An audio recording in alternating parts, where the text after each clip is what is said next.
এখন আছি হচ্ছে আমরা গোপালগঞ্জের মধ্যে, ঢাকা থেকে বাগেরহাট এই প্রথমেই আমি বাইক রাইড করছি। Hello, welcome back to my channel with brand new video. আশা করছি সবাই খুব ভালো আছেন। তো আজকের ভিডিওটি যাবে একটা লম্বা বাইক রাইড এক্সপিরিয়েন্স নিয়ে। থাম্বনেল দেখে অলরেডি বুঝতে পেরে গেছেন যে ঢাকা থেকে বাগেরহাট যাচ্ছি উইথ বাইক। তো আজকে যাত্রা পথে আমরা মাওয়াতে গিয়েছিলাম। প্ল্যানই ছিল যে যাত্রাপথে আমরা মাওয়াতে যাব এবং পুরানো দিনের মতন ইলিশ মাছ ভাজা দিয়ে ভাত খাবো। আগে যখন পদ্মা সেতু ছিল না, তখন যখন লঞ্চে যাতায়াত করতে হতো, সবাই কিন্তু এই ইলিশ মাছ ভাজা আর ভাত একদমই মিস করতো না। তো আজকে আমরা যেহেতু বাইক রাইড করছি, নিজেদের মতন যেখানে খুশি সেখানে যাওয়া যাচ্ছে, তো এই সুযোগ আমরা কিছুতেই হাতছাড়া করিনি। তো নর্মাল একটা রেস্টুরেন্টে চলে গিয়েছিলাম, সেই মাওয়াঘাটের পুরানো রেস্টুরেন্টগুলোতে। এখনই একদমই এখানে লোক নেই বললেই চলে। আগে যেমন ঘাটে প্রচুর লোকের সরগম ছিল, তবে এখনই কিছুই নেই। হাতে গোনা কয়েকজন মানুষ আসে আর যায়। আর এটা হচ্ছে ইলিশ মাছের যে লেজ ভর্তা করে দিয়েছিল, তবে মোটামুটি ভালোই লেগেছে।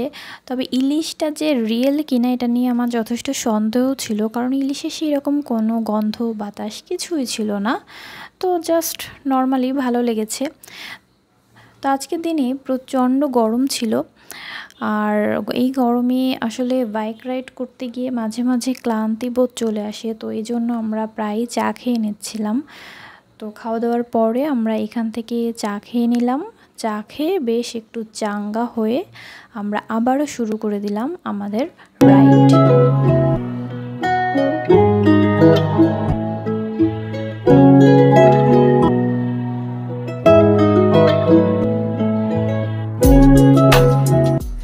দেখতেই পারছেন আমরা পদ্মা সেতুতে অলরেডি এন্ট্রি নিচ্ছি। পদ্মা সেতু, পদ্মা বহুমুখী সেতু, বাংলাদেশের পদ্মা নদীর উপর নির্মিত। বাংলাদেশ সম্পূর্ণ নিজের অর্থে এই সেতু নির্মাণ করেছে।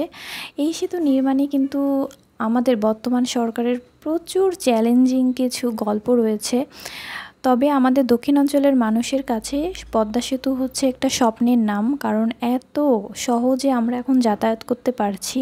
তো many thanks to prime minister Sheikh Hasina. Padma সেতুর মাধ্যমে মুন্সিগঞ্জের লৌহজংয়ের সাথে শরীয়তপুর এবং মাদারীপুর জেলা যুক্ত হয়েছে। এই সেতুর ফলে আমরা বাগেরহাটবাসী অর্থাৎ দক্ষিণাঞ্চলের মানুষ কিন্তু মারাত্মকভাবে উপকৃত হয়েছি। তার প্রমাণ হচ্ছে এই যে এখন এই ব্লগের মাধ্যমে আপনারা দেখতে পারছেন যে আমরা ঢাকা থেকে বাগেরহাটে বাইকে করে চলে যাচ্ছি। এটি 2022 সালের আগে একটা স্বপ্নের ব্যাপার ছিল আমাদের কাছে। এখন আছি হচ্ছে ফরিদপুরের ভাঙাতে। তো ওয়েদারে দেখছি যে 38 ডিগ্রি হচ্ছে সেলসিয়াস চলছে, কিন্তু ফিলস লাইক 47 ডিগ্রি। তবে অনেক বাতাস, খারাপ লাগছে না খুব একটা। তো বাইরের দিকে দেখা হবে।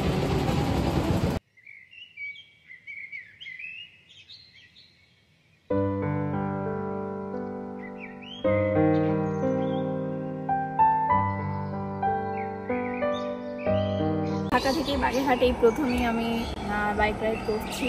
এখন আছি গোপালগঞ্জের মধ্যে। তো একটা কথা, যখনই গোপালগঞ্জে জাস্ট এন্ট্রি নিলাম, এত সুন্দর গাছ, আসলে গাছের কেন প্রয়োজনীয়তা রয়েছে সেটা গোপালগঞ্জে এন্ট্রি নিলেই বোঝা যায়।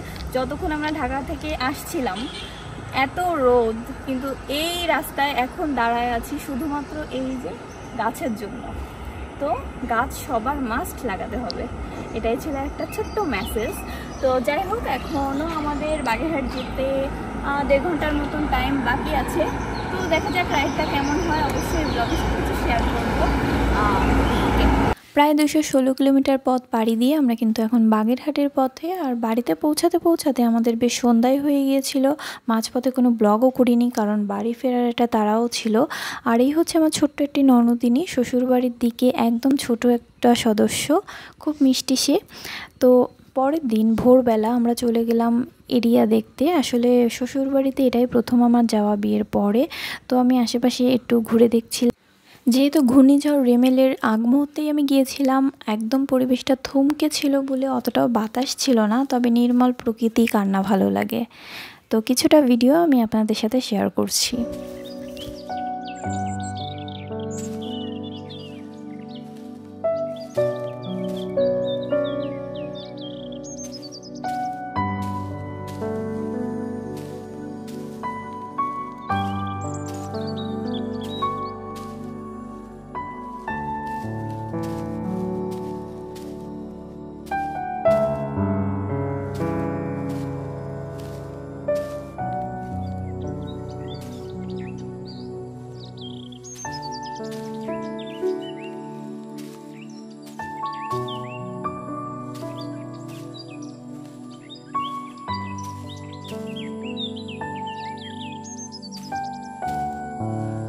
এখানে কিছুক্ষণ থেকে এরপর আমরা আবারও বাইক করে গ্রামের মধ্যে ঘুরে বেড়াচ্ছি, বিভিন্ন পরিচিতদের বাড়িতে যাচ্ছি তাদের সাথে দেখা করতে। আর এটা হচ্ছে পানিঘাট কালী মন্দির, এটা এই গ্রামের বেশ বিখ্যাত একটা মন্দির।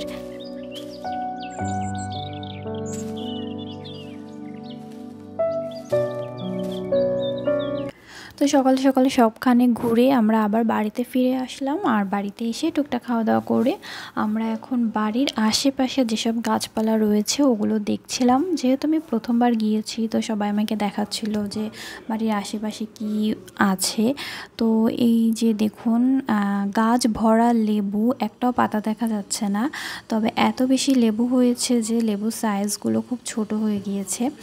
আর এর পাশেই আছে আম গাছ, আম গাছে বেশ ভালোই আম ধরেছে।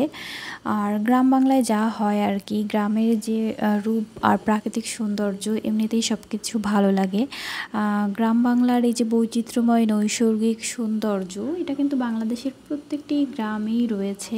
তো গ্রাম, আমরা যেহেতু পুরোপুরি শহরেই থাকি, মাঝে মাঝে গ্রামে খারাপ লাগে না। আর এই যে গাছ ভরা এত ফুল দেখে তো মনটা ভালোই হয়ে যায়। আমাদের কি হয় যে গাছ ভরা ফুল কিন্তু নিজেদের থাকে না সব সময়। সামনেই যেহেতু জ্যৈষ্ঠ মাস, আম কাঁঠালে কিন্তু গ্রাম বাংলায় একদম ভরপুরই থাকে। আর দেখতেই পারছেন গাছে কিন্তু বেশ কাঁঠাল ধরেছে। আর অলরেডি এই গাছের কাঁঠাল কিন্তু খাওয়া হয়ে গিয়েছে, বেশ ভালোই স্বাদ ছিল। আর চারপাশে আমি জাস্ট ঘুরে ঘুরে দেখছিলাম। আর বাড়ির সামনে ছিল এই করবী গাছটা, এটা আমার সবথেকে বেশি ভালো লেগেছে। তো এভাবেই আর কি একদিনের জন্য আমরা এসেছিলাম। পুরোটা সময় একটু ঘোরাঘুরি করার চেষ্টা করেছি, তবে রোদের প্রচণ্ড তাপ ছিল যার জন্য খুব একটা বেশি ঘুরতে পারিনি। আস্তে আস্তে দুপুর হয়ে গেল, এরপর আমরা ঘরে এসে বসলাম। এবং এই যে আমার ছোটো ননদিনী, যে সবসময় আমার সাথেই ছিল, আর সে কিন্তু খুবই মিষ্টি আর খুব ভালো কথা বলতে পারে। সে, তার সাথে কথা বলে পারা যায় না, খুব ভালো। তো এরপর সে আমাকে একটু তাদের বাড়ির ছাদে নিয়ে গেল, আশেপাশে দেখালো এবং অনেক অনেক গল্প করলো আমার সাথে।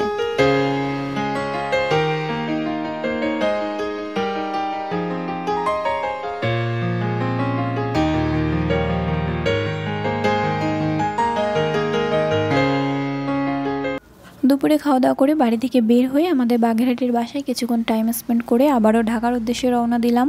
দেখতেই পাচ্ছেন এখন আছি পদ্মা সেতুর উপর। রাতের পদ্মা সেতু দেখতে কিন্তু অনেক সুন্দর।